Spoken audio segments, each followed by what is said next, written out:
Cool. But I've I've got the been chat window open, by the way, so I can keep an eye oh on that. good, okay. But I've been reading about like all these like really educated, smart people with like master's degrees and stuff like that, and it took them Yeah. 5 times to pass. So Yeah, it can happen. It can happen. yeah. It's a bit annoying, but yeah, it does happen. But it'll be alright. I wouldn't worry about it too much. Well, once I get that hurdle over with, I can take over the world, which was my original plan. Hopefully at some point, yeah. World domination. World domination. I'm just checking everything to make sure everything's good. Soggy, soggy. Hopefully, chat will show up. Well, I've got an advert on Twitch, so don't need to worry at the moment. Oh, right. I guess I should open mine as well. Cool. Look, sounds alright there. Very good. And the worst news of all, they took my car in to replace its speakers. Oh dear. The BMW people, it's a recall. Oh, how annoying. Yeah, so I don't even have my car to look at. That's so annoying. Oh well. Probably better that you don't have it to look at, actually. I don't know if it serves as motivation or demotivation yet. Maybe a bit of both in this situation. I told a person that I should show up there with the Z4 and try to pass my test. And he was like, oh my gosh, they'd fail you the minute you drove up because everyone hates BMW drivers. I'm like, why? Yeah. It's just the thing with BMW drivers. Everyone thinks they're like kind of dicks. I was on a forum, and this guy's like, yeah, it was specifically a Z4 forum, and he's like, yeah, just be ready that someone's gonna key your car. You have to be prepared for that. And I'm like, why? Yeah, pretty much the case. Why would they do that? It's like with Audi drivers. They just don't seem to like Audi drivers and BMW drivers. It's like that Something people. about the cars, I guess. Well, that or something, because it's like the people that walk their dogs in front of my house. I mean, I live in a very like neighborhood, like it's just the most TV happy neighborhood ever. And so people are constantly walking their dogs up and down in front of my property, which I don't care about. We've got sidewalks and everything. But they throw their dog poo in my yard, tied in a bag. Oh, how annoying. And it's like, why would you do that? I work so hard on these. Mm. Well, I see it on my walks all the time, just people doing it like in these really nice areas. And Yeah. it's like, could you not? It's like, It's like, I do know that there are people that are rich pricks. Elon Musk, cough, cough. Um, although he's in a different stratosphere, no pun intended. yeah, But some of us just are really good with money. That's all it is. And I'm not a prick. I'm a bad driver, so I'm gonna park terribly. I know that. But I'm never gonna park across two parking spaces, which I know yeah. BMW drivers do. But I'll never do that. Um, and also my gardens are done by me. I don't hire people to do them. So it's like, but I guess people gotta have their joy somehow. Yeah, I guess so, but Bags whatever. of dog poo in my hedges. Oh, it's really nice when they do that, but also really annoying. But I don't just get dog poo. I get like empty bottles of vodka and chip bags, crisp bags, all that kind of Oh, stuff. you'd be surprised what gets dragged through by foxes and other wildlife around the area. That's what I want to do when I get all done with my front garden and the back garden. I want to set up a camera so I can watch at night because I know we've got little critters. I just want to know which ones. Yeah. I'm hoping it's a hedgehog. Speaking of which, like, I was sitting in my garden on Friday evening. I had a barbecue with a few work friends. Nice. And we were just sitting there, and one of the foxes like just jumped up and grabbed something, and it ended up being a pigeon. Oh gosh. This bloody pigeon just was walking around with it in its mouth. It's like, my okay. Gosh. Well, Right. I think the baby robins that were in my garden that I love so much, Hmm. I'm pretty sure a cat caught one of them. The neighborhood cats caught one of Oh, them. Yeah. oh dear. I saw the aftermath. I didn't see a body, but I saw the aftermath enough. Yeah. And it's like, oh. Oh, that's not I good. mean, Right, circle of I'll be life and all sorry. that, but Yeah, you sorry, I'll be know. back in a second. I Oh, just want to check this test recording. okay. Oh, Bueno's here. Bueno, bueno. Howdy, Grant. We're going to be talking about the last of the summer games. Most of the summer wine. Two Oceans. What? Oh, okay. This is a South African wine. I don't usually drink South African wine. This is very nice. It's an affordable wine for an affordable person. And I'm already halfway through the bottle, and I just opened it about 15 minutes ago. So, chat, let's know how you are. Bueno. Right, I'm back. It should be good. Pete's back. Sorry. I've been playing a lot of Subnautica Sub-Zero. I don't know why. Did you enjoy it, clearly? It's not an enjoyment, it's a compulsion, if that makes sense. Okay. Because it's like, it's got all that game logic in it. You know how they grab you in? Like, the betting type thing, you know? Because you have to make this one thing to make another thing, but you have to get this crafting for the one thing first, and then make the other thing. And of course, Bueno is playing Warframe. Of course. Pete, I'm going to ask a dumb question. Always ask a dumb question. Go on. I do, don't I? Your water bottle has a chili on it. Is it because it's called chili water bottles? Why does your water bottle have chili? Chili's. Chili's. Yeah. Like Chili's the restaurant? Don't know, but anyway. It looks like Chili's the restaurant. If you want to believe that, then you can. Chili's is identical to TGIF, which I know you have here. Oh, I know. I don't like TGI Fridays. It's not great. It's very American. So when I want bland, fat, filling food, I go to TGI Fridays. Now the nacho cheese is not right. Nana. Hey, Nana. I'm already half a bottle of wine in for our Summer Games Fest Volume 3. I'm incredibly tired. Yeah, so this is a... I ate this morning. This is going to be fun. I'm going to save that, my question, for when I say, hey, how's your week been, Pete? Okay. Yeah, we'll talk about that. But I will say I will not be able to go in depth about some things about my week. That's all I'm saying. That's fine. Okay. 2 minutes, should I say? Thank you. Took the words right out of my head. That's what I was trying to say. Time for another Chaos Cast then. Not exactly Chaos Cast. We're hoping to keep it shorter this time. I love chaos. We'll see. I love Chaos Cast. It'll be chaotic in some way. And happy Father's Day to any papas out there. Yes. My dad decided to go and spend Father's Day elsewhere. Yeah, but is he on like vacation? You don't have to say that, but yeah, kind of. Yeah. Went to go and see Madness last night. The band? Yeah. Oh wow. I didn't know they were still performing, and that's awesome. Yeah. They're very cool. They are. Kind of. I mean, yes, it's old rock, yes. I like Madness. Yeah. It's very cool. Very new wave. Yeah.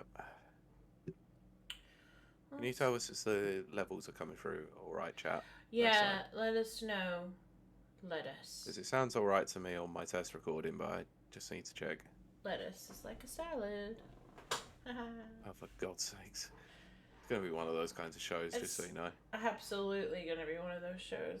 I'm not here. If you leave your name and number, I'll get back to you in a week. Excellent. I mean, it'll be like Thursday then. Oh yeah, Thursday was fun. I do want to talk about Turtles. We will talk Okay. about that. We Okay. will, but not in a lot of detail because that will possibly could be covered in some other respect. Yes, you are Yeah, correct, we'll talk Pete. about that. Everyone should be on the edge of their seats waiting for Pete's review of Tumt. Yeah. Oh well, I'll talk about it soon. Yeah. Yeah, Okay. Berdoodle. Oh, is it time now? Okay. Well, it would be. We just need to confirm whether the levels are okay. Oh yeah, somebody confirm for us, pleasey. Plesiosaur, which is my second favorite dinosaur. Brent said he saw Top Gun last night. Oh. What did you think? Everyone says it's great. Not seen the original. First movie I said first movie post-pandemic, and Nana said, yeah, audio sounds good, thank you. Good. I won't touch levels then. So that's fine.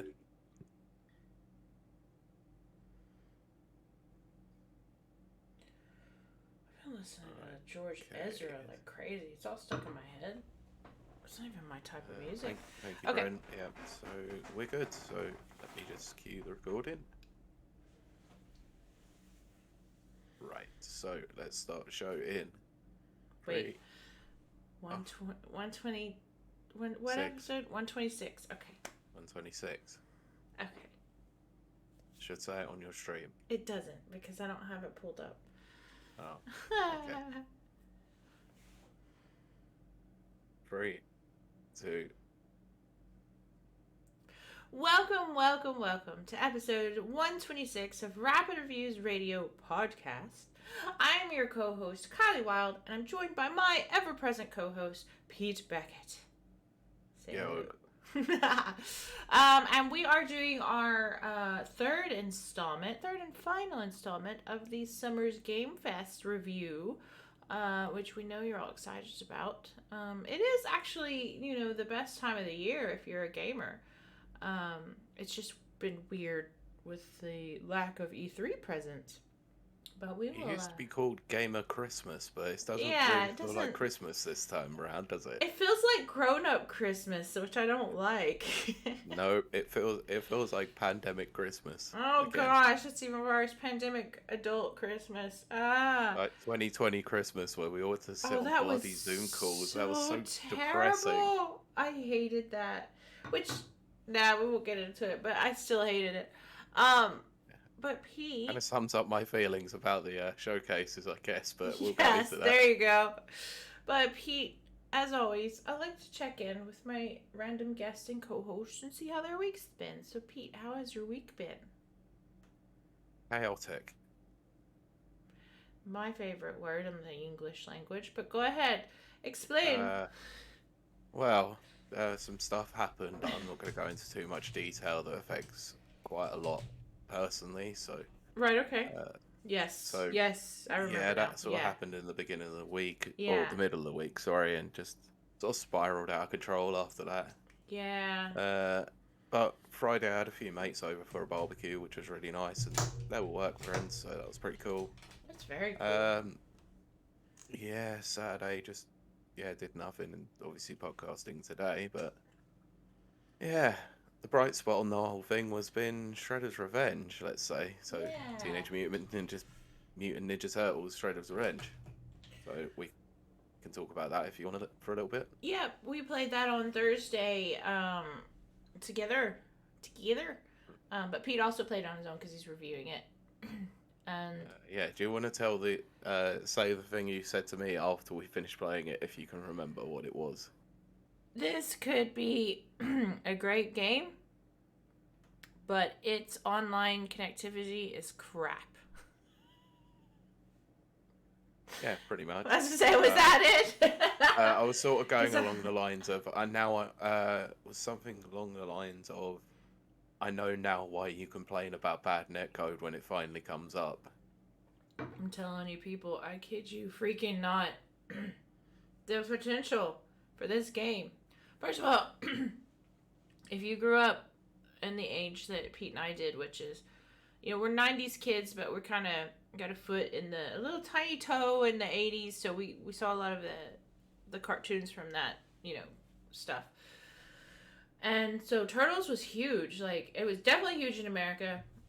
From what I hear, it was huge over here, although it was called Teenage Mutant Hero Turtles. Hero Turtles. Ugh. And Michelangelo wasn't allowed to have his nunchucks, which is See, just the ninja thing, like, it's so ban over here was so dumb. It's so Crazy. It's so crazy.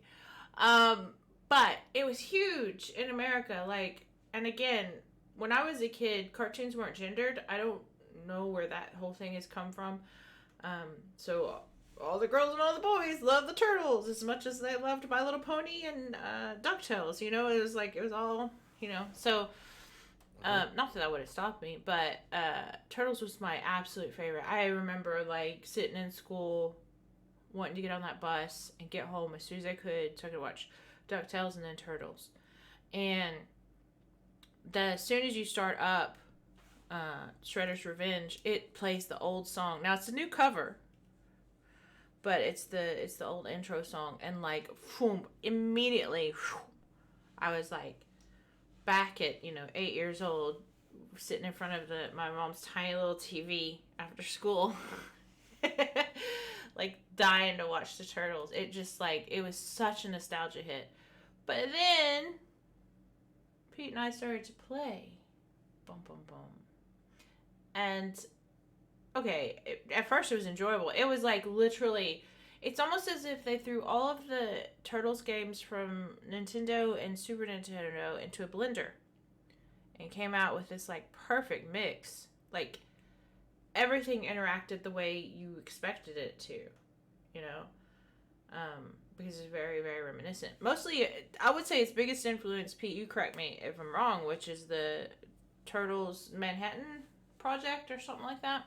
What was it? I would say more Turtles in Time, but you could say a lot of Manhattan Project, but also the original NES one could also come to play there as well.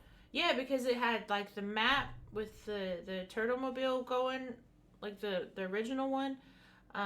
But then it had the Manhattan Project, like, side-scrolling with the fallen and the sewers and the pizza slices, but also the Turtle in Time, which also follows that same thing. It was fun, except Online. It would not stay connected. It wouldn't, and Pete and I, we were just, like, going along, having some fun, being 8-year-olds again, having some turtle power, and just whoop, it would disconnect. And so many times we'd beat the boss. We did. I think it was Bebop first, then Rocksteady. Yeah, which is funny because usually it's Rocksteady and Bebop. But hey, we would beat them, and then it would whoop, and we'd have to start over and do it again. Oh, that weird one where the bosses just completely disappeared as well. Yeah. We were just stuck there. Went back to the world map and then went into the level again, and then just falling through the level. And then, like, at one point, Pete had the red line across the bottom for the boss to see the progress. I didn't have one, so I just was like, I don't know if we're making progress or not. And then, of course, it crashed. I mean, I could see, but you could. Right, exactly. So all I'm saying is it's .emu. What is it? .mu. .mu. You guys do a great tribute games. Yeah, you guys do a great job, but you gotta work on your netcode. So I'm now on Pete's side. Come on, get with it. It's a good game. It's a great game, but not like that. Yeah, I'm not gonna obviously go into my full thoughts about it. Obviously, for review purposes, I would rather save for that. Yeah. I mean, Pete's we got are a review rapid reviews, but it won't be a rapid review. I can guarantee this probably. But yeah, I think it's really fun. I completed it this morning. Oh, I finished the story, which is decent. Well, I don't want to go too more into it. I really like it though. Nana says, yeah, from what I know. Now, please understand, Nana's like 20.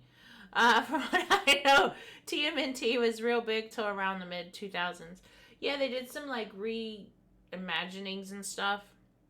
But for me, and maybe it's that whole like if you grow up with it, you're connected to it thing.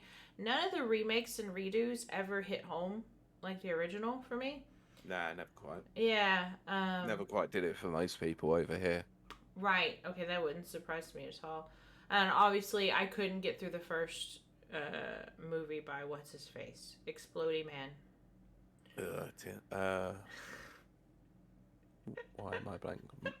Because I called him Explodey Man. Michael Bay. Yes. That's the one. Yeah. Yeah. And it just like, whew, but I still have that original love for it. But yes, that was our weekend. Yay! Well, that was Thursday. What about you? What's your week been like? Well, it's been rough. It's been rough. I failed again on my driving test. This time, boo. yeah, but this time it's because I didn't look out my back window when doing a turn in the road. Now, what people need to understand, and I also hit a curb, but the back, another one. Yeah, another one. Same test examiner, different curb. But he would have let that go, I think, had I done the first thing right, which is an instant fail. People really don't understand. Like, I'm really trying to hit it home that the UK driving test is not a joke. It's like, it's still, I know I talked about this, and I've touched on this, but it's just because I get a lot of questions from our US listeners and stuff. In the US, I literally bought a car 3 days later, took the test, and passed in 10 minutes. So, this is a completely different world over here. So I'm on my third fail, which apparently the average is 5. I'm currently roommates, flatmates, rental person, landlord to someone who passed on their first time, which is apparently very rare. And they rub it in your face. Oh, definitely. Yeah, they're like, I don't understand the problem. It's like, F off. Now, to be fair, he had 14 minors. So, we should have 15. Yeah. But anyway, so that really got me. And then this next week that's coming up, I want to warn for anyone that does follow me on various social media things and then on here, it's going to be a rough one for me because even though it sounds exciting, I have a massive giant, and we're talking about massive leak into my workroom. Oh, God. It destroyed 2 of my printers. It literally looks like in the first season of Stranger Things when the upside down world starts creeping into the real world. Yeah. It looks like that up the side of the wall. That's not me being like hyperbolic or anything. No, it's so gross, and it's got mushrooms and all kinds of stuff. Oh, gross. Yeah, and that happened in like a week, and it freaks me out. Like, I don't want to go in there. But anyway, so they have to come gut my Bamboozy headquarters, which makes me sad, and my bathroom. Now, the good thing at the end of this is I get a jacuzzi bathtub at the end of this. Yeah. And everyone's made me promise not to do hot tub streams. I don't know. We'll see. But that's a joke, people. If I was to do a hot tub stream, I would be dressed from neck to feet. But it would be very boring for you. But anyway, so I have to go through the chaos of that this week, and I am not looking forward to that at all. Sounds like fun. Not really. I'm terrified because I've seen pictures of what they do, and like, I don't know what I thought. I guess I thought they were just going to come in and replace everything with my new stuff and then put tiles down and put tiles on the wall. No. Nope. They take everything down to the bare bones, to the, like, whatever those things are called, the support wall thingies. Joists. Yeah. That's the word. And that's kind of freaky deaky. So, that'll be interesting. I'll be down here playing lots of Subnautica. If you see me online, say hi. Maybe we can play something together. Yeah, someone play Destiny with you. Ugh, maybe. Maybe I found someone to play with me Fingers crossed. Someone will play Destiny with you. Yeah, I think I found someone. Um, Good. but anyways, that's my crazy week, which is really more about what's happening, not what did happen. But anyway, we're gonna move forward. I'm gonna drink more wine as Pete talks to us all and sums up for us the last 3 showcases. Of the summer's I mean, there Game were Fest. more, but I just didn't really have the time to cover them all. I'm not gonna lie, nothing has stood out for me, so there you go. I just gave away the game of my part. Yeah, you Right, saw in the what beginning. you wanted to see. That was all. And that was it for me. And I should try to hang. I really did. It's just there's nothing out. There's just nothing out that is like sparking my interest yet. No. But anyway, Pete, that leads me over to turning everything over to you. Just you take it away. Great introduction there. I really like it. Excellent showmanship. Hey. But yeah, we're going to cover what we consider the last 3 anyway. We're covering the Capcom Showcase, the Final Fantasy VII 25th Anniversary Showcase, as well as the Devolver Digital one. Right. I didn't watch the Devolver one. Full disclosure, I'm just going to run through it. I kind of lost the appeal, really, for me, the Devolver Digital ones from the last year, so... I will say that the Square-Enix one, I think, of the 3, I think was the bigger one. That's me personally. It had a lot of announcements that I was interested in, but not like crazy land. For me, personally. Not another. Nana says another Devolver. No, not another. Just the fact that there was one this year. We haven't covered it yet. Yeah. So we'll get to it. But yeah, I guess we'll talk about Capcom first. I guess. Yeah, that makes sense to me. Plus, it's your wheelhouse, your ballywick, as they say. Oh yeah. So the good thing is that these the next couple of showcases were quite short. They're about 10 to 12 minutes. Nice and snappy. So I like that. So with the Capcom one, they started out by talking about Monster Hunter Rise Sunbreak DLC. Yeah. We don't play Monster Hunter around these here parts. No. Anyway, I'll go through this as IGN have showcased the article I'm using as IGN. So they decided to obviously cover Resident Evil in quite a lot of depth. Right. Of course, there's a lot of Resident Evil. Of course. Keeping you awake. No. You go right ahead. Alright, so first we're going to talk about Resident Evil 8 Village, or Resident Evil Village, sorry. DLC. So they've announced a gold edition for that, which is going to include the new DLC that they also showcased, which I believe is the story is going to cover Ethan's daughter. Yes, it's from Rose's point of view. To be fair, I'm a bit interested in that. Rose, of course, for anyone who doesn't know, is Ethan's daughter, which is the main protagonist in the village. She's the baby he's going to try and save, and then she has like, I forgot what it's called, the mold spores. I forget what they're called. No idea. Yeah, she has that in her body, and she's like the most powerful being ever in the body of a like 14-year-old teenage girl. So it's kind of cliched, but I'm for it. Yeah, I mean, so yeah, that was called Shadows of Rose. That'll be out, Okay, I believe, is it October 28th? So Yeah. just the same day as Gold Edition comes out. Yeah. There's a bunch of other stuff coming to Resident Evil Village as well, like Mercenaries mode is coming back soon as well, I believe. Unless it was already there. But you're going to be able to play as Lady Dimitrescu in that, Yes. of course. There's also going to be a new update where you're going to be able to play the whole game in third-person mode. Can't imagine what that's prepping for. No idea. Yeah. What else was there? I think that was it for Village. Yep. So there's also the updates. The next gen updates for Resident Evil 2 3 Remake and Resident Evil 7 are now available PS5, PS5, Xbox Series, and PC. Then they're out as of now. Excellent. Resident Evil Reverse, that game that the multiplayer game that everyone kind of forgot was coming.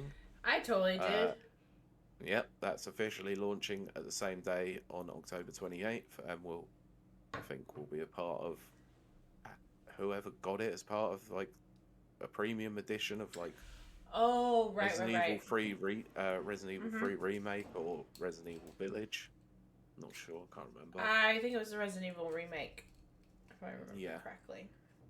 And then the last stuff for the Resident Evil part of the showcase was that Resident Evil 4 remake Mm-hmm. was shown there. It was basically the same trailer that we'd already seen, Yeah. as well as a little bit of gameplay, the tiniest amount. And yeah, it's Resident Evil 4 remake.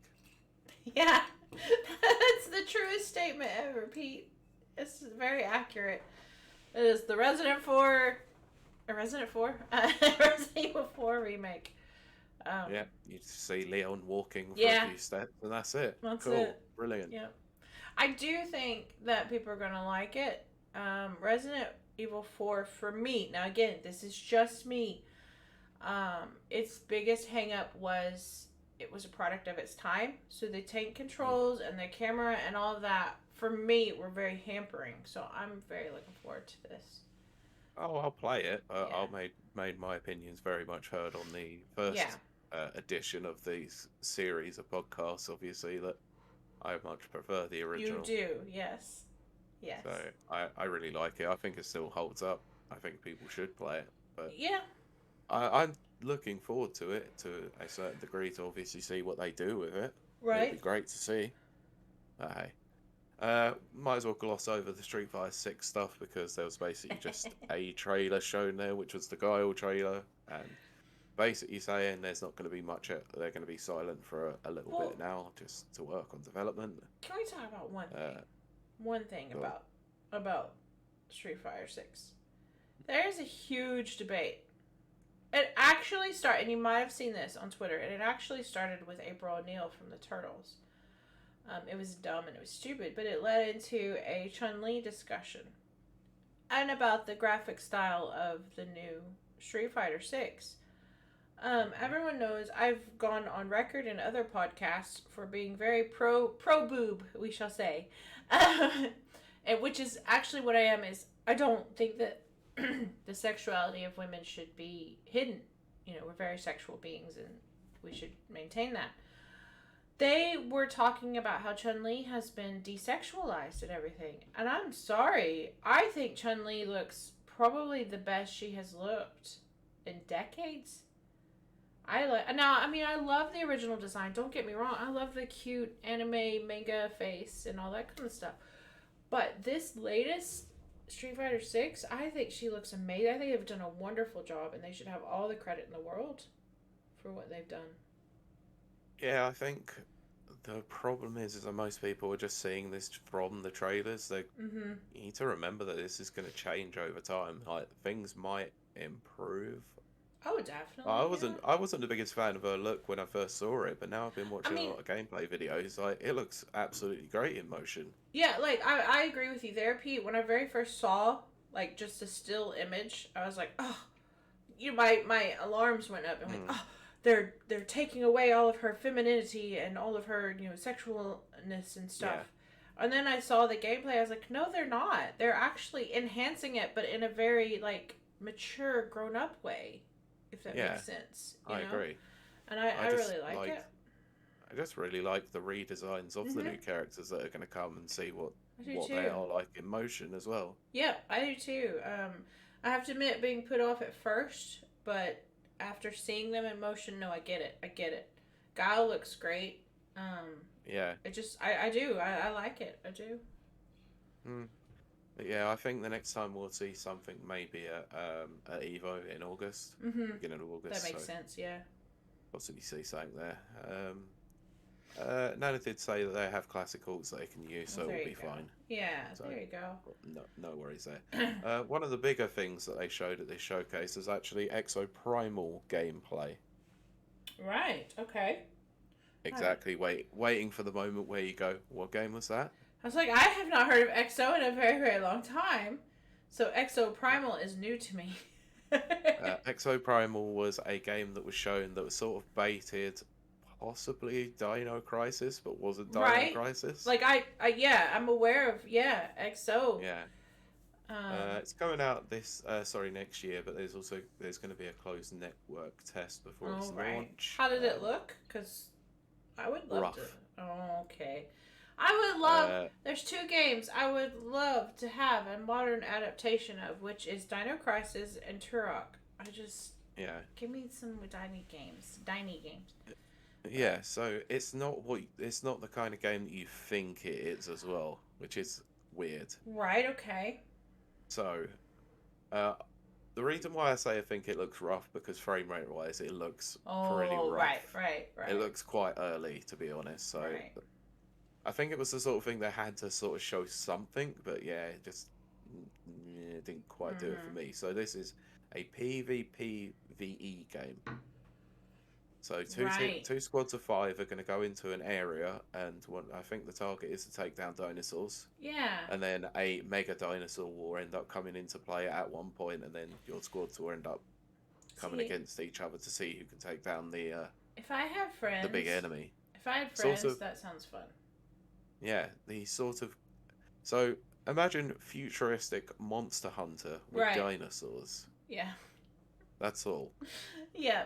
Except it's multiplayer where you can go against teams of hunters. Yeah, see, if I had friends, that would be very appealing to me. But I'm a solo player. Yes, me too, mostly as well. And yeah. Yeah, it didn't really float my boat too much, if I'm honest. Right. Kind of dull. Oh, that's disappointing. Yeah, and the final thing that was in this. So I want to go into a bit of a thing about this because this was strange. Right. Okay. Very, very strange. So they showcased something to do with Dragon's Dogma, a 10th anniversary live stream. Yes. On a live stream, on a webinar. They were like, yeah, come back in a couple of days and we're going to talk about Dragon's Dogma and the development of the game over the 10-year period. And yeah. Now. And then, go on. Well, I was just going to say for our audience at home and abroad, Dragon's Dogma is a funny game. And that it was made as a kind of Dragon Age killer. Mm-hmm. But for me, it was so bad, it was hilarious. Now, I thought, okay, so a few other people shared my sentiments as well, that it's just so bad. So I gave it to someone, I gifted a brand new copy to someone for their birthday as a kind of joke, as a cheeky, tongue-in-cheek joke. Haha, you're going to hate this terrible game because it's clearly not Dragon Age. Okay, they turned out to love it. So my point being, people who love Dragon's Dogma love Dragon's Dogma. Like, loves it. Yeah, they're obsessive about it. Yes. So the reactions to all of this, again, my personal reaction, but they are like, oh my gosh, this is the greatest thing that's ever happened. Oh my gosh, did you watch it? And it's like, okay. I feel like there's a huge joke I haven't been let in on yet, if that makes sense. Yeah. Anyway. So yeah, this was... So the Capcom Showcase was after we recorded on that Monday night. Yes, that's correct. And yeah, it was to say to come back a few days later on the Thursday. Now, they had a bit of a problem with this because this showcase was at the exact same time as the Final Fantasy VII 25th Anniversary Showcase. Yes, which is the bigger draw. So rather than using the showcase that they had there to actually just give them a little bit of time to discuss it, they just was like, here you go, another thing that you can do. But this is the thing. Sorry, go on, say that again, sorry. Oh, well, this is the thing. Look, here's the thing.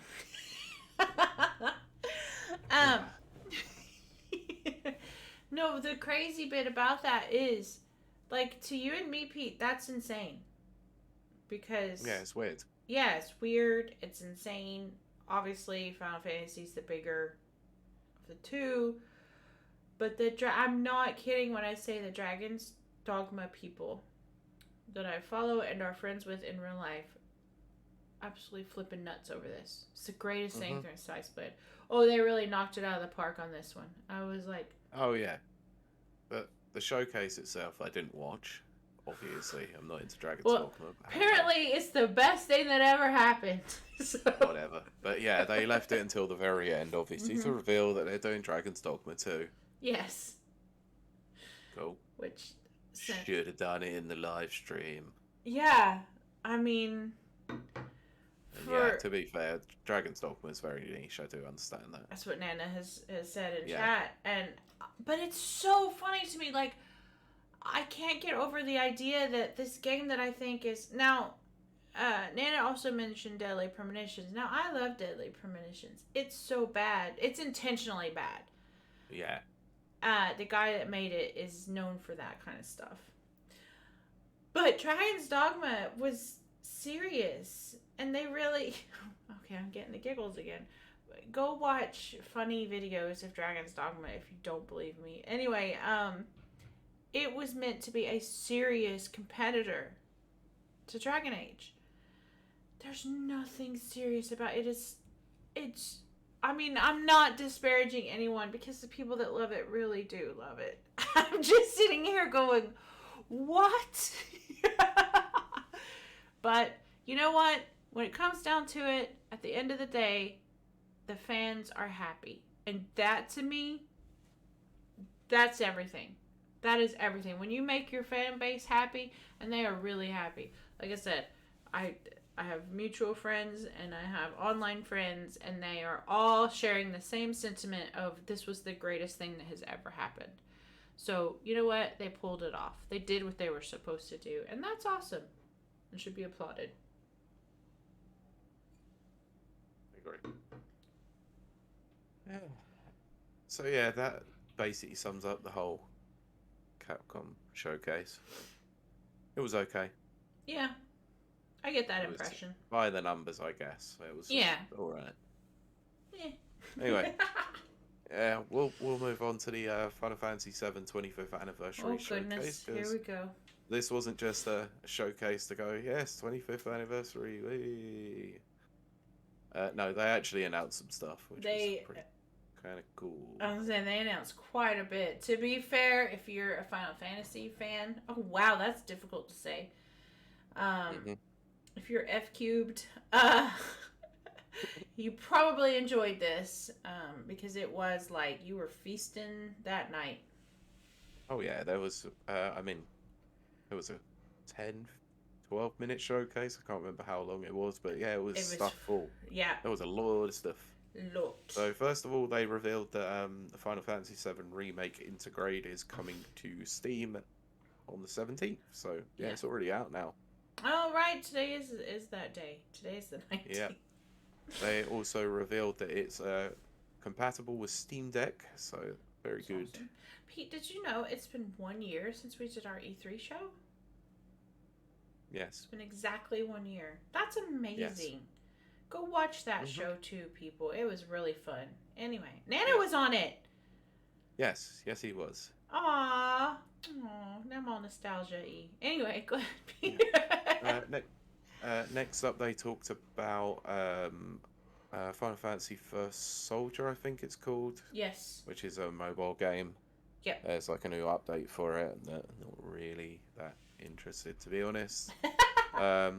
I can't remember the name of that other mobile game that they showed, but it's basically a pseudo remake of Final Fantasy VII.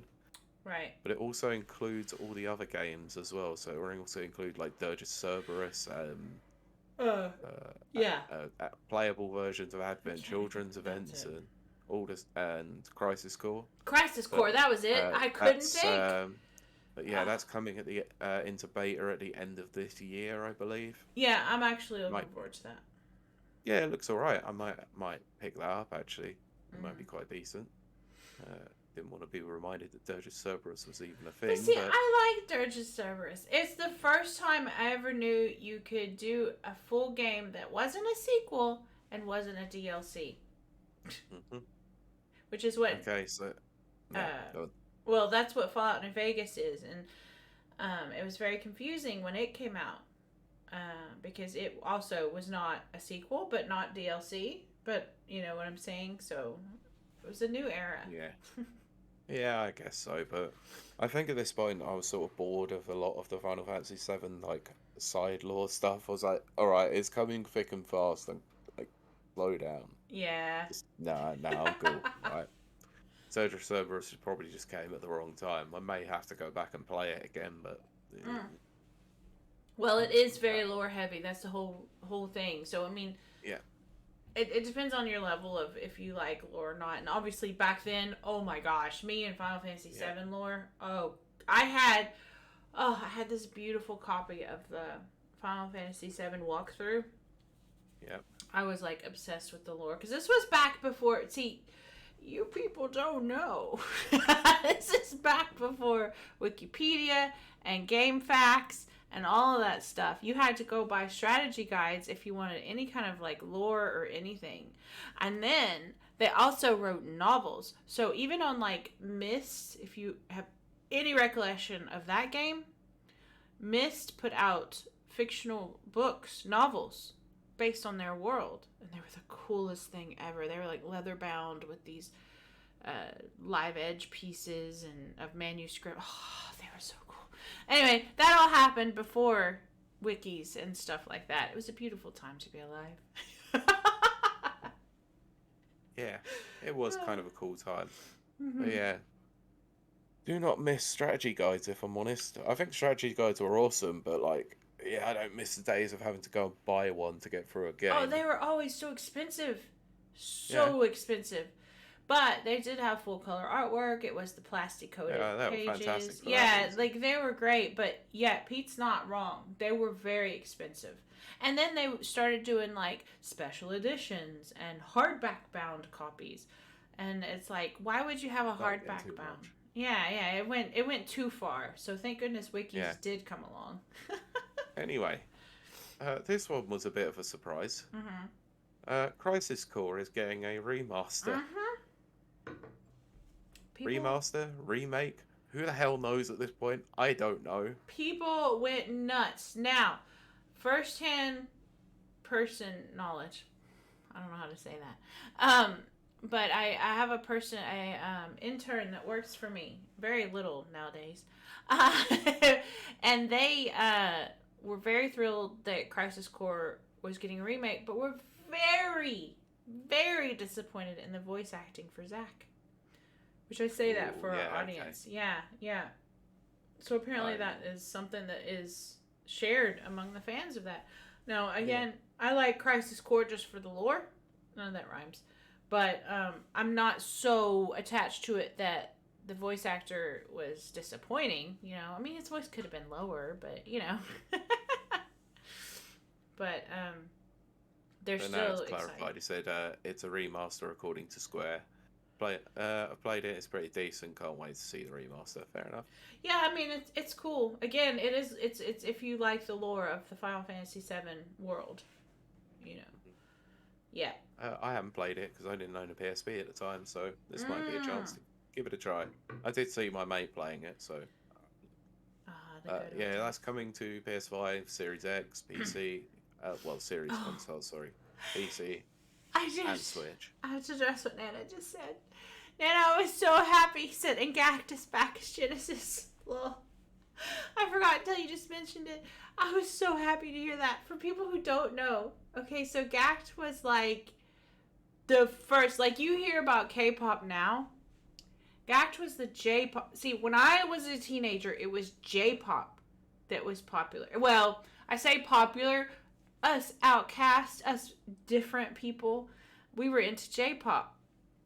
And Gact was like, oh, he was like this beautiful creature, this beautiful ephemeral creature from another world, Japanese pop star. And so I was thrilled at the announcement that he's back voicing Genesis. But we are in like poor Pete. We are in like super ultra nerdy territory when it comes to that. But I was Oh, I of was course. happy about that. Yeah. Okay, but they closed out the show with well, no nobody was surprised. Not that surprised really. Final Fantasy VII Remake Part Mm-hmm. 2, which has now Yeah. been named. So Yes. Final Fantasy VII Rebirth. Ooh, ominous. Yes, but there was pseudo gameplay showed, but also cinematics and stuff like that. So Yeah. the story's going some places by the looks of it. I There was a moment in the trailer where you're walking through Nibelheim with Sephiroth as older Cloud. Weird. I mm, I Going to mean places. it's definitely going to places. Pete is absolutely correct. Um, it's it's weird if you were original fans, as Pete and I were, of the original Final Fantasy VII. We're talking about the bare bones original. Things have gotten strange. Oh, very strange. I mean, remake part one was very And strange. I would say not just the remake. I would say the introduction of Cloud and Sephiroth and Kingdom Hearts even. Hmm. Because that came out at a time where I was obsessed with Cloud, like absolutely obsessed. Like my first boyfriend looked like Cloud. I picked him because he looked like Cloud. And then Kingdom Hearts came out, and I was like trying to grasp any kind of lore I could from Kingdom Hearts, to add to the Cloud stuff. But to be fair, here we are, what, 100 years later, 56 years later, and the lore has gotten a little 84 bit. years later. 84 years. It's been 84 years. And it is really hard to follow where they've gone with these characters. I don't really want to get into it because we need to have a Final Fantasy cast about it. We need to have a episode at least about it. Yeah, 'Cause but it we is. could cover it in full detail Oh, we alone on could, this. yeah. But it is weird to see where it's going. Yeah. Yeah, be So interesting. yeah, let it be known. It's they also revealed that it's part of a 3-part series. Mm-hmm. So But yeah. we kind of knew that. That was kind of bandied about. No, well, it was speculated. Yeah, it was Nobody knew how speculated. long it was going to go on for, but now they've officially confirmed that it will be 3 games. I mean, This one is what they said is due out next winter. Like, who knows yeah. exactly when? It's very vague. I don't understand why it's taking so long. I mean, the I product don't that comes know. out is quite good. Okay, now Pete, you tell me. Now, for full disclosure, Pete has played the entire first one. I played Remake, so yeah, it's called Yeah. Final Fantasy VII Remake now. You don't call it Part 1, Part 2. It's Remake, Rebirth, and then whatever the third game's going to be called. Okay, well, Pete has played the entire remake. I played through half of it. Now, it was beautiful. It was stunning and brave and beautiful. I can't fault it at all for that. But I felt this weird kind of disconnect from it. Pete, did you feel any of that, or was it right on par for you? I know we've talked about this, but we'll just rehash it for our fans. No, I don't think I had that much of a disconnect with it. Like I thought it was interesting enough to be called a remake because they went in a completely different direction. Did. Like, They really did.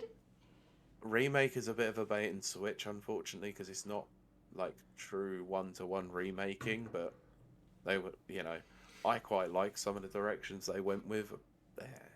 Some of the stuff at the end might have been a little bit grasping at straws, but Right. it does open up the really interesting possibility for the next 3 parts because from what it looks like in this trailer is it opens up the fact that I don't care spoilers at this point because it's 3 years old. So I was gonna say it's opening up the Advent Children part, not the Advent Children, the Crisis Core path, the original Right. path, and this pseudo future path that they're Yeah. creating. And all 3 could be merging together in some way. So I'll be interested to see where it goes. And I've seen this interesting debate going on online now. Like, we think that a character will have to die, kind of like Aerith did. right. So who's it going to be this time around? Because it won't be Aerith. Probably what's his face? With Barrett, yeah, thank you, Barrett. maybe. People are speculating it could be Tifa. I don't think they would kill Tifa. I think they'd do it. I mean, I think they do it totally. I Um, think they'd do it. but I think narratively, I think it's gonna be Barrett. I love Barrett. Ugh. Mm. But I mean, it could be anyone, it narratively really speaking. could. I mean, it could be Kate Sith. Ha ha. Oh, no, it wouldn't be. The only one it probably wouldn't be is Yuffie, unless they obviously, you know, Well, it could be. Did change you that know? story a little bit with because I haven't played Integrate yet, Yeah. the new part. So Did you know that Kate Sith was a based on an Irish folklore? really, Yeah, that okay, blew my mind. I was like, oh, okay. So yeah, that's interesting. A little kind of cool. trivia. Yeah, for our audience. But anyway, swiftly moving on. Yeah. So just to summarize, I think not a bad showcase Mm-hmm. actually. I wasn't expecting nearly anything, and I got quite a lot that I was more interested in now. So Mm-hmm. cool, Absolutely, cool. yeah. Right, let's talk finally about the Devolver Showcase because this one occurred. I can't remember exactly when after Summer Games Fest. It might have been a day or so. It was in between that and the Microsoft Showcase. Mm-hmm. Some when. Devolver Showcases have sort of dwindled for me a little bit over the last year, so I wasn't as interested in watching this one. So I do. I just checked out to see what was announced. Like, I totally get that because with Devolver, who I love their quirkiness, Mhm. but it, believe it or not, randomness and quirkiness can become predictable, believe it or not, and kind of Yeah. quote unquote samey. I fear they're falling into that. Yeah, me too. It's like the quirkiness has become like a routine now. Right. Once quirky becomes routine, it's no longer quirky. No. Right, so this one wasn't very long again. There wasn't too much to it. So That's what she said. uh, they they showed off a few games, obviously, some that are coming out this year or some that have just Yeah. been revealed. So first they spoke about Cult of the Lamb. So Yeah. this is the interesting roguelike game that's I'm into that. I think you have followers, don't you? Mm-hmm. Like, it looks kind of cool. It I'm really does. interested to see what they do with it. It was at WASD, but I didn't get a chance to play it, so Oh, it's no way. unfortunate. Yeah. Yeah, it's coming to PC, PS4, PS5, Xbox One, Series, and Switch on August 11th. Excellent. So cool. Next up was Angerfoot. We saw this before, I believe. So this is a 3D Hotline Miami, Mm-hmm. as it was described by most. Looks interesting. It's coming to PC in 2023. Right. I Uh, not nothing against Hotline Miami. I love the music in it, but it's just not hmm. my it's my style. Now, okay, I want to talk about this particular game a little bit, but not too much for a Okay. reason, and I'll explain that reason in a moment. So this is a game that they revealed called the Plucky Squire. Right. Um, so this is a bit of a strange game. So I can only, I don't know if you've seen this yet. I haven't. I don't think. Did you play A Link Between Oh Worlds heck yes on the I did. 3DS, Oh where you obviously yes. have the top-down Zelda style, and Mm-hmm. then you can obviously go into walls and stuff like that. Heck yeah. So imagine if a part of the trailer is literally you're going through a book, and it is just a quirky standard platformer, Right, okay. and then by the end of the trailer something happens, but that is all I'm gonna say, and Okay. it completely changes the game.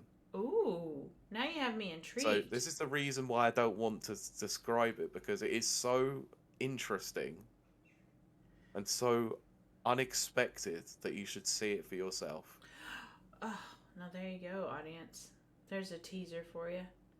Automatic interest from seeing this one. So yeah, it's Oh. coming to Switch next year. Switch, PC, PS5 series next year. Sorry Excellent. to be vague. You'd much rather get that reveal yourself. Trust me.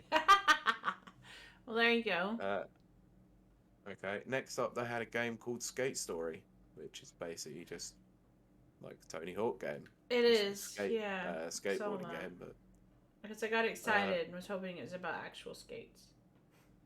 yeah, I kind of did as well. But We have I don't Roller know. Dome or whatever it's called for that.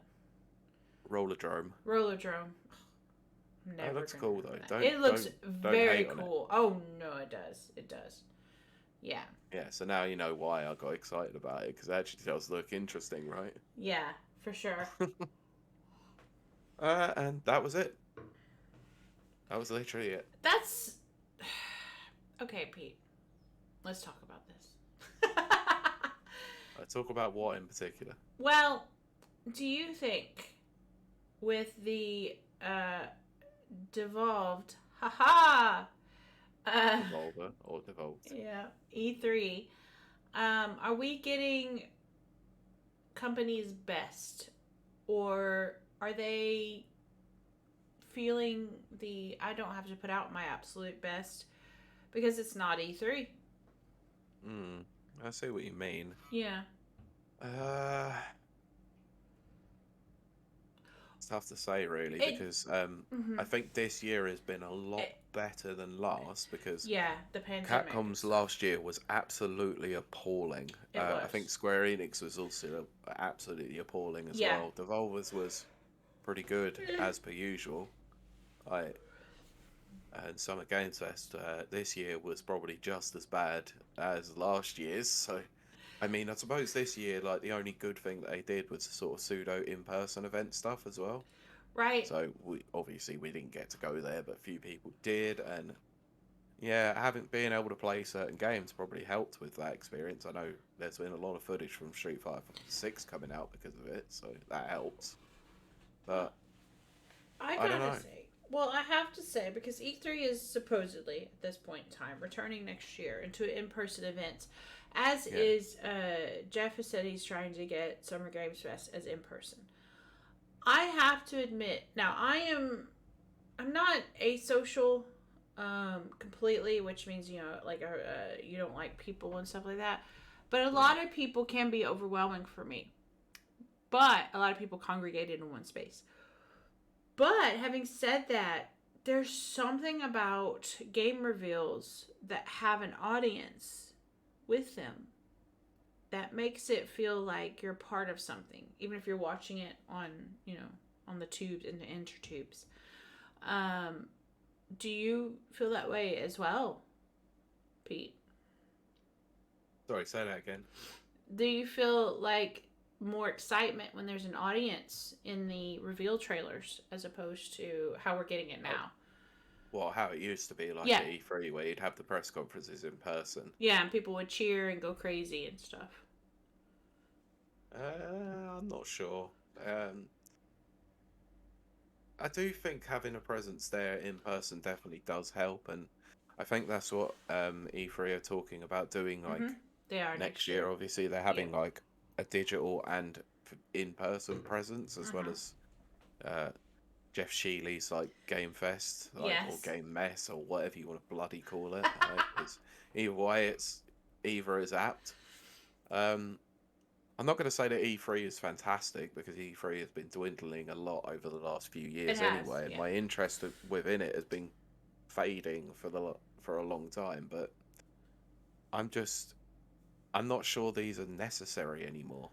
I'm really not, because people can just put stuff out as and when they please nowadays, and you Mm-hmm. still have big in-person events like Gamescom and Mm-hmm. uh, the Game Awards. As much as it pains me to Yes. say it, but there is still there could still be a gap with it, and if E3 comes back next year and is actually a good show and sort of rekindles some of the magic of what it had before, I might be having a different conversation. But at the moment, it doesn't feel necessary to me, and this is the second or third year in a row where it hasn't felt necessary to me. I I reluctantly agree with you. Because I mean, here's the thing. Here's the thing. Um, they put out the trailers and everything, and they get our hopes all up, and we're all like, ready for it. And then they, as in the publishers and the developers, cancel the games. Yeah. Or not just cancel, they postpone the games. So what is this really doing at this point? And I think that's where we're at this point. Now, I do want to see what happens next year when Summer's Game Fest and E3 go up head to head. Mm, That will be interesting. that will be, yeah. We kind of got a little snippet of that last year, as we talked about on our episode last year. Go watch it. Um, but I want to see it like full fledged. Like, who's gonna come out on top? Are we gonna get the same trailers?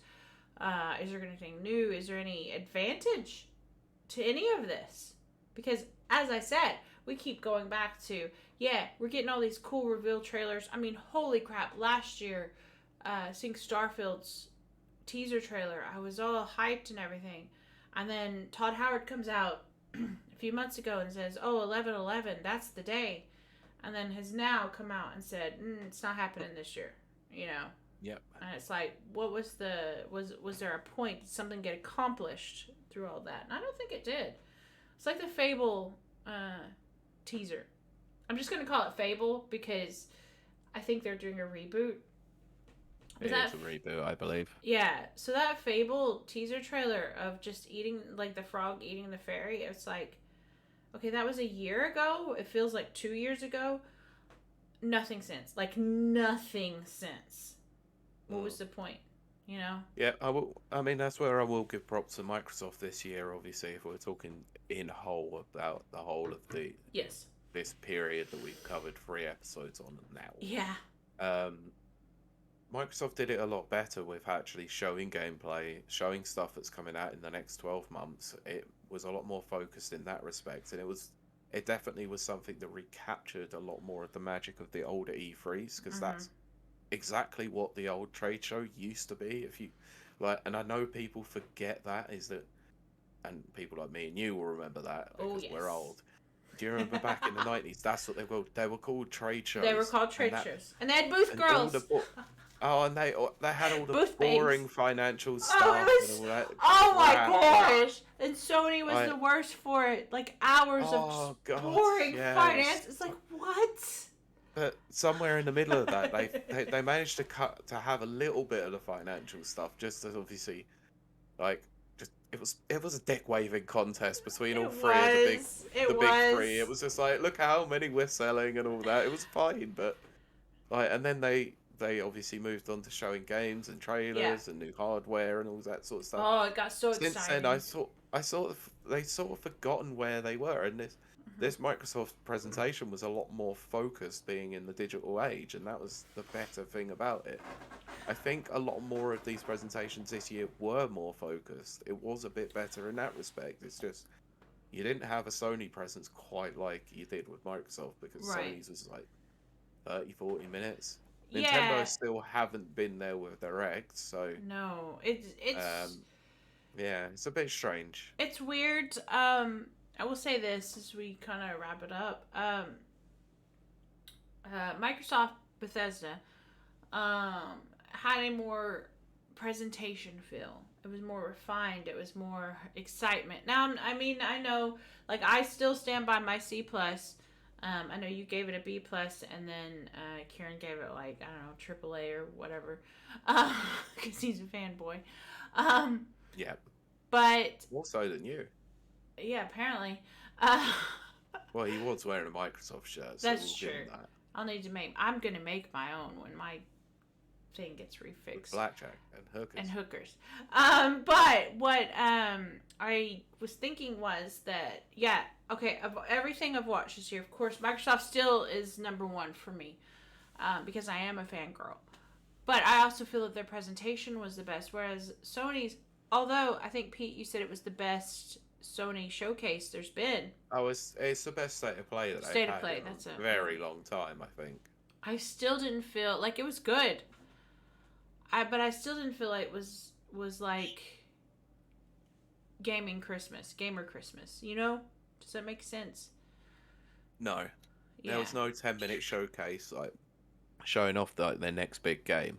Like, or, you know, moving from hallway to hallway. Like, I know it's a joke at this point, like, moving from different venues, but I like even that was more exciting than, like, just a bunch of webinars. I have to admit, I can't believe I, a person who does not like to be in crowds unless I am on stage, I think I just miss that feeling of everyone being in a giant building and the crowds and the energy I'm Wilde. going wild. Even if they are paid shills like a Bethesda's. They usually are. Yeah, I think one year, I think it was Bethesda paid their front row with beer. I believe. The whooping, yeah. Yeah. And I love that. Like at first I was like, oh, how dare No, you know now what? it's become a meme. It is funny, but it's just at the time it was cringe as hell. It was, but now I'm just like, give me that back. Give me those. Just and remember Pete when the like super nerdy that's my people is the super nerds. And they would release their videos of them reacting to like Nintendo reveals and they would be crying and Most of them are cringe as hell. I don't care. I was just like, I understand. They were totally cringe. It's me and Goat Simulator cringe level. Yeah, okay, fair enough. I mean, for me, like the best E3 moments were not like the people reacting to them, were just the things that would happen on stage during these various press conferences. Yes. The weird sort of stuff, like things not working. Miyamoto coming out and playing Wii music. Yes. Like that was what the hell. Like the technical issues they used to have and stuff like that. I miss that kind of the awkwardness. I hate to use the word because the word has now become synonymous with certain kind of people online, but that edgy nonsense that they used to have. We've talked. It was stupid. We've talked about it before on this show that how they tried, and this is what's hilarious. Okay, first of all, we're all gamers, and the people who develop games and produce games are gamers nowadays. Yeah. So these shows are put on by gamers for gamers, but they are trying to be like the cool, popular jock guy.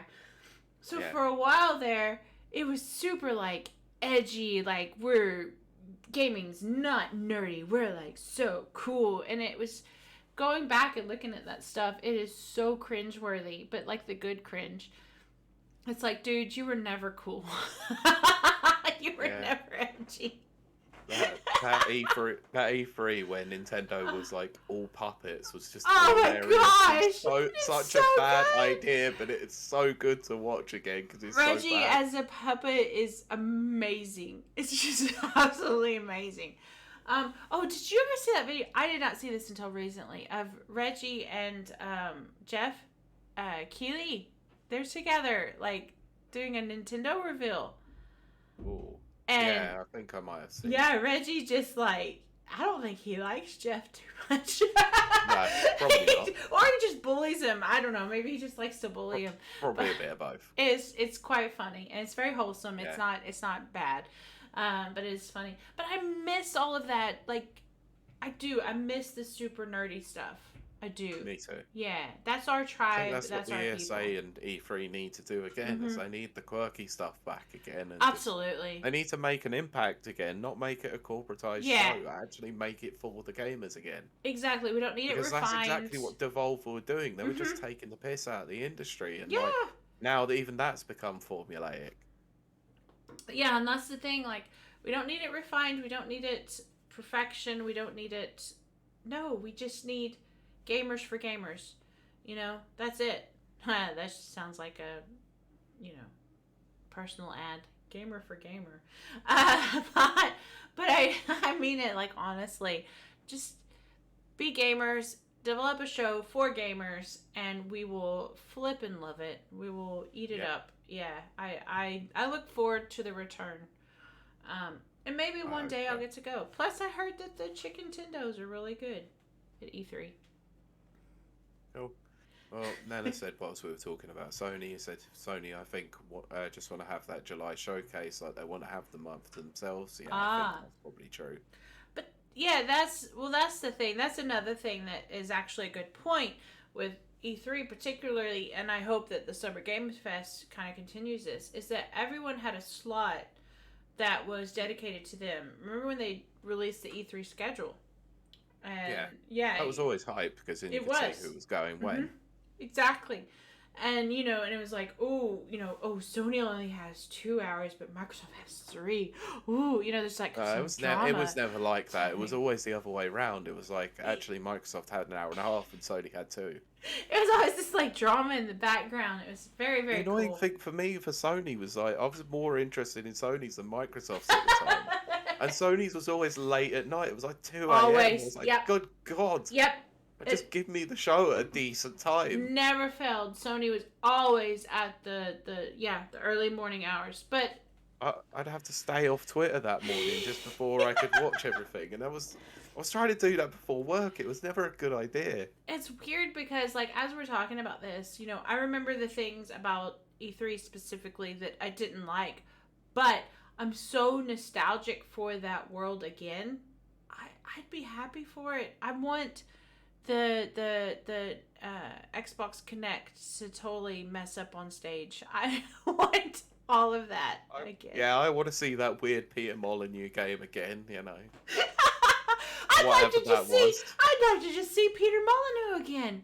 Oh, You know? no, I don't. No, Oh, no, he's no, no. so out there, people. If you don't Just know, no. he's out there. No, the And industry is a Randy better place Pitchford. without Molyneux. Let's get some Molyneux and Pitchford up on stage, acting crazy. What is this? The most lying, like, molesty show that we're gonna get? we'll get Pitchford up there doing magic tricks.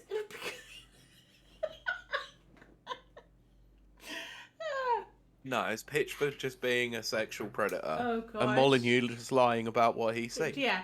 It's like, I've made the best game. You're totally gonna be actually God and be able to create everything and blah blah. Molyneux. And it will never exist. It will never exist. Molyneux is the best salesman ever. I mean, he sold me on clearly. Fable. That's why I got Fable. Sold everyone on every project he's ever worked on. No kidding. I kid you not. Probably 2015, I think. He did a mobile game. I couldn't tell you the name of it now. I can't remember it now. He did 3 of them, but this particular one stood out to me because it was like about island exploration, and I like all those kind of buildy games. And I went and downloaded it immediately. It was just shite. It was shite. The servers were so overfilled. And finally I got in to play it, and it was just complete shite. It was like, what? Yeah. Why? And I was like, so terrible. I was like, you fell for this again. You know how he is, and you still fell for it. Yep, every time. I gave up with Fable, the first one. Okay, so Fable was a disappointment. Yes, if you lived through that time, you'll know what we're talking about. Fable as a game independently, not a disappointment, but as what we were sold a false bill of goods. So Fable is a good game. Fable 2, great, I loved it. And then it just went, I don't know. Fable 3. It was like, I know what they were trying to do, because you had to get did you play Fable 3? Pete? Yeah, briefly. Yeah. It was different. It was different. Yeah. That's really all I can say about it. God, I feel terrible, but yeah, I'd rather not talk about it. Let's end the show. I think we should end the show. Crap now. Yeah, we are rambling about crap. But anyway, so that was a very good wrap up. Appreciate all of you guys tuning in, whether it's via twitch.tv/rapid reviews or via our podcast, which is now available to like everyone everywhere. Pete, did we ever explain that? We did kind of. So we changed provider, so we're now actually, you can't really find us on SoundCloud, which we didn't want to be associated with SoundCloud rappers, so we sort of hightailed it off there.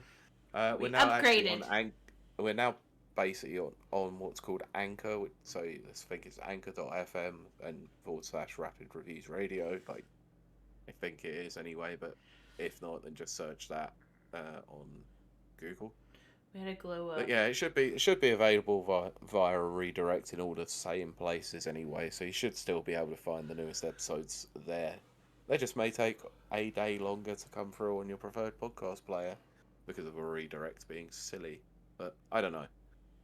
Let us But know it's about always there that. on YouTube, so you can just find Oh, the video definitely. versions on the YouTube channel, which will be linked in the description. Now, I'm not gonna lie, I prefer YouTube, and our YouTube views have jumped significantly. They have. So please know that's always an option. And I want to talk about something about YouTube right quick, and as we wrap up, Hmm. YouTube has started this new thing where uh, they automatically inject ads every 2 to 3 minutes in Yeah. videos. I don't think that's affected us yet. Pete, you would No, know. because we're not monetized. Yeah. But if you have noticed an increase in commercials or ads on the videos you watch, which I have because that's my comfort streams is Yeah. YouTube videos. It's a It's new not thing. us. It's not us. It is YouTube doing it. It is not the creator themselves. The creator themselves have to go in and manually delete the triggers for ads, which most creators don't know that. I just found this out myself yesterday. Oh, okay. Yeah, so thankfully we're not monetized, so you're not going to get that every 3 minute ads. I'm Yeah. so angry at them for doing that. So It's angry. really annoying, actually. It It is. does grind my gears. Yeah, especially like that's my comfort streams and they're just being broken up by ads like every 3 minutes. That's Hmm. ridiculous. But anyway, so check us out on Uh, YouTube. yeah. And then the VOD is always up on Yeah. twitch.tv/rapper For a reviews short for two space, weeks. short time. For two Yeah. weeks. So yeah, the YouTube versions are always basically just re-uploads of the Mm-hmm. Twitch stream anyway, so you'll get all the pre and post show. Yeah. Oh yeah, that's the advantage to watching the VODs is you do get the pre and post rambles, Yes. Yes. which are always fun. Sometimes, yeah. But I think that's gonna do it for us. Pete, where can they find you out there? Well, I'm on Twitter at Pete Beckett one, which is spelled BECKETT and the number one. I'm not really on there much for the last week. I don't blame Probably you. not going to be on there much over the next week or so because life stuff. Not Oh going yeah. into details, rather not.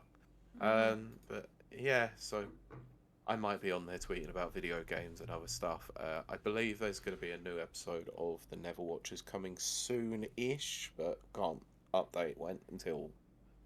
until I know from Kurt, until he's back from holiday and moved house. So Yep. keep an eye on that, but you can follow that at Never Watchers on most, or the Never Watchers on most podcast players. Kylie, yourself, social media, Yes. whatever's. Whatever's. If you want to, you can check me out at Kiley Tagreet, KILEYTHGREET on Twitter. Mostly right now, I'm very honest. I don't tweet about video games a lot because I talk about them so much here, and I don't like to give the game away. But right now, for anyone that's interested, Northern Ireland is. I'm a business owner, and Northern Ireland is going through an intense time with the whole NI protocol thing, which is a very like government thing that would seem boring to most people. So, but I am tweeting from the perspective of a business owner. So if you're into that, that's a thing. Yeah. I'm about to open a new business, actually, probably within the next month, and I'm kind of excited about it. Nice. Yeah. It's I always get excited when I open a new business. I like to see where it goes. Yeah. And then I think that's going to do it for us. I'm trying to run through my head right now. Yeah, I think that's everything. So, as usual, we thank you so much for stopping by because you could spend your time anywhere, and the fact that you spend it with us means the world to us. So, thank you so much for stopping by, and we will see you and talk to you next week. Bye. Bye. Woohoo! Um. Yeah, Brent, every 3 minutes is ridiculous. And, like, my absolute favorite, Call Me Kevin, who I love and adore and worship and will be his, like, simp forever, cannot go 5 minutes without commercials. And I was actually getting angry thinking it was him. And then I was like, oh my gosh, is this not like angry at him, but just kind of like, oh my gosh, is this, is this something he's done or blah, blah, blah. And someone, a blue check, posted yesterday, they were so embarrassed because they didn't know that their videos were being interrupted by ads every 5 minutes. And and he showed it a screen grab of what he sees. And it was ad break, ad break, ad break, ad break. And he had to manually go in and edit all of those ad breaks. And I was just like, oh my gosh, okay, so this isn't Kevin's fault. And it's miserable. I hate it. I'm not gonna lie. What I'm gonna do is either do a DNS ad blocker on my main router using a Raspberry Pi, or I'm just gonna download all the videos that I watch as my comfort stream and then just watch those like on. It's called Jellyfish. It used to be called Plex, but Plex is crap now, so I use Jellyfish.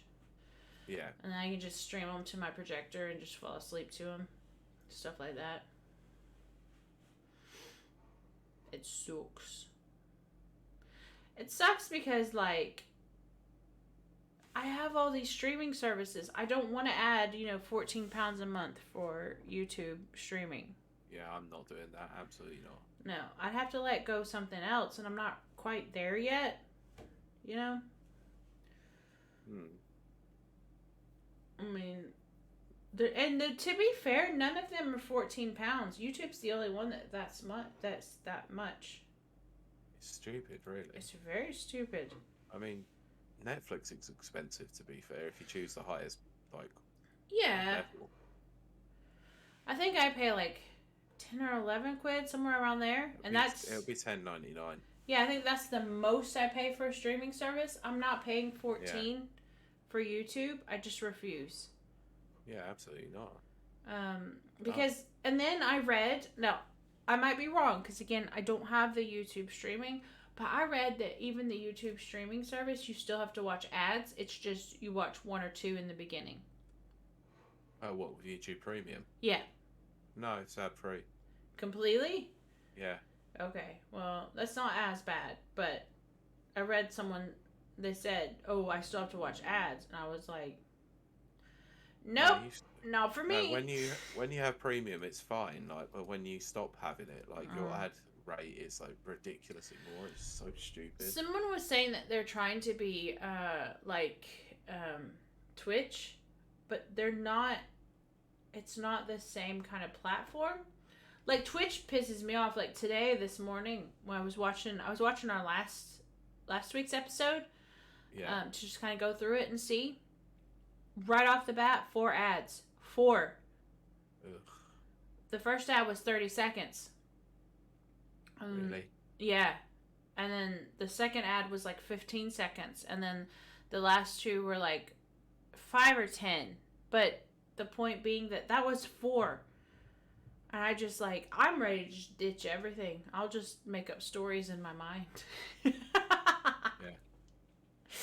It's absolutely ridiculous.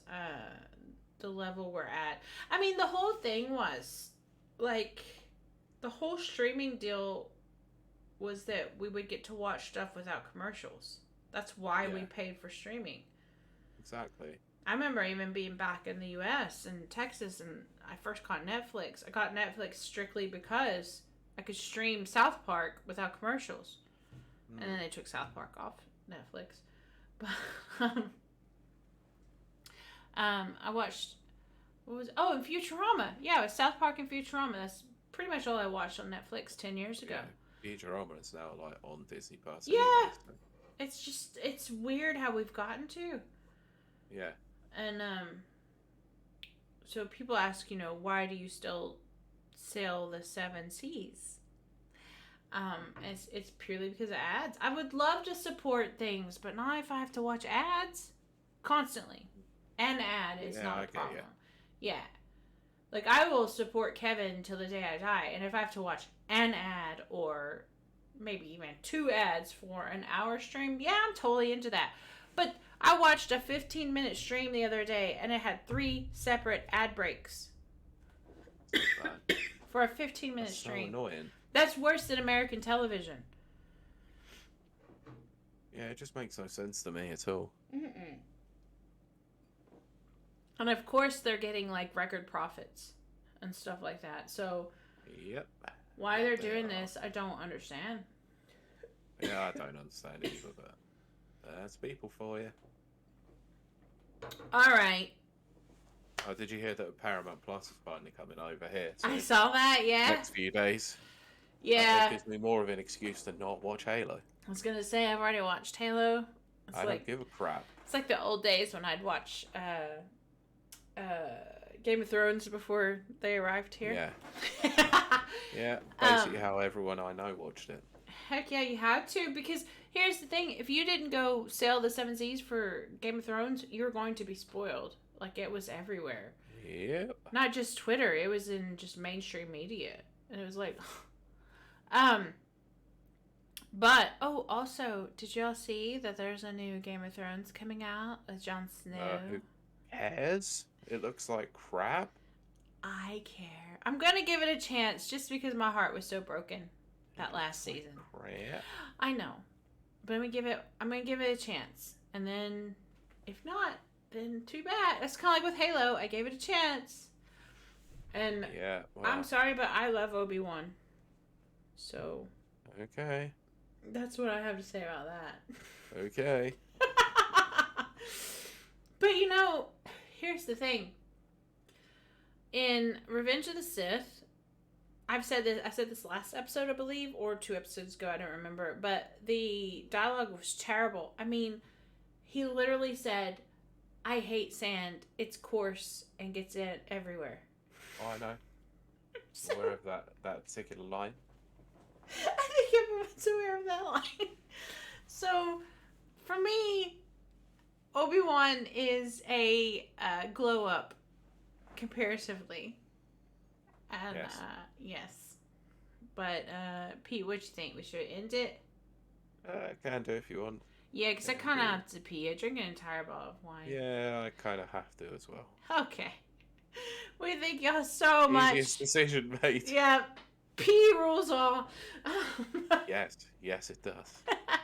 And I'm also going to go make a gluten-free pizza. I've discovered these gluten-free pizzas that I absolutely love. I don't, because I really want to eat something else than I have to eat. What do you have to eat?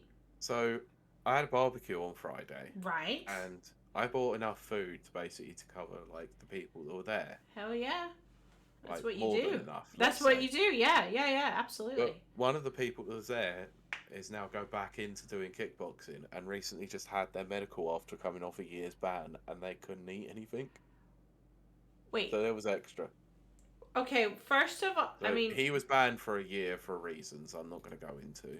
Right, okay. This is... You know, this intrigues me, Pete. You know this, Oh, I know, right? but this yeah, is my... So, Okay.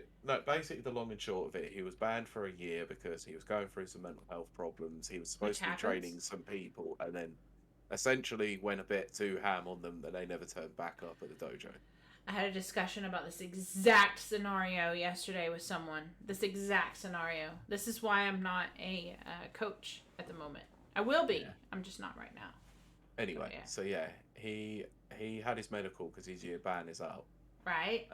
and he's basically too overweight, let's say. Yeah. He now needs to go on a crash diet, and he couldn't have anything. It was to eat, the- and he could only have one drink.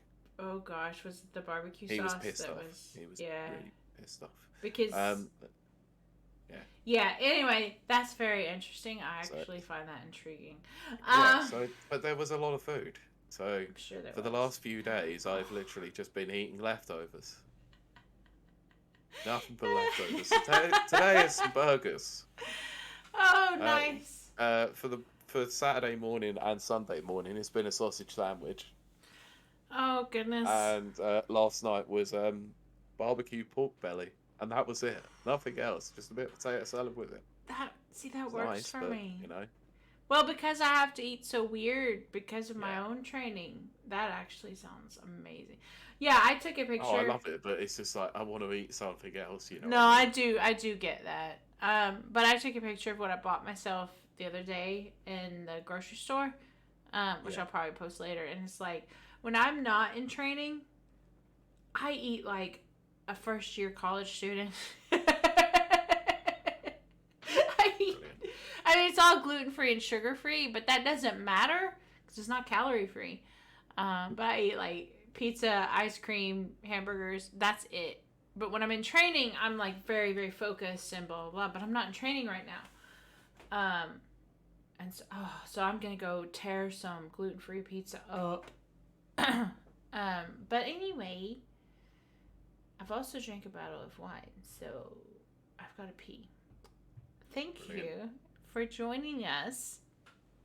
And we will definitely be here next week at some time. Let us know if you have any suggestions for shows or anything like that. I think that's going to do it for us. Nana says, take care, both of you. Thank you so much, Nana. We appreciate it. And thanks for coming by, stopping by again, and watching and listening. Yup. And if you're a father out there, if you're Darth Vader, enjoy your Father's Day.